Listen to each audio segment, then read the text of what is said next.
Partiamo da una considerazione politica che ci permettiamo di fare. L'autonomia del Veneto è un tema sentito dalla stragrande maggioranza dei cittadini. Chi ha capito questo può fare il passo decisivo, un salto di qualità.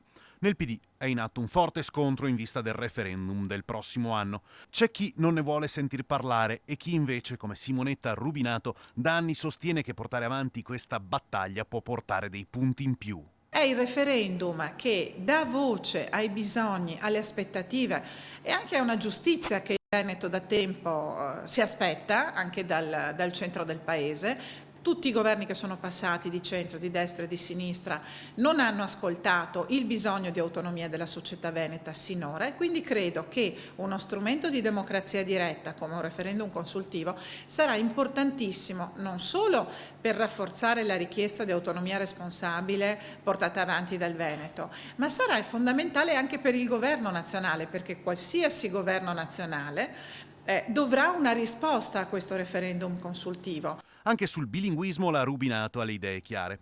Il tema è stato trattato a livello nazionale con superficialità e non entra nel merito del testo della legge che chiede una dignità, anche dal punto di vista amministrativo, per la nostra regione. Mi pare che anziché andare a vedere nel merito le opportunità anche culturali e di plurilinguismo che la lingua veneta può dare, dà già ai nostri ragazzi, ma anche ai ragazzi figli di immigrati che si integrano anche parlando il veneto, ecco, anziché andare a vedere le opportunità è diventata una battaglietta, una schermaglia politica che svilisce il tema e che non fa onore neppure a chi lo ha proposto. Quindi francamente io i veneti li unirei su quella che è la loro cultura, su quelle che sono le opportunità anche di una migliore e maggiore formazione al plurilinguismo dei nostri ragazzi.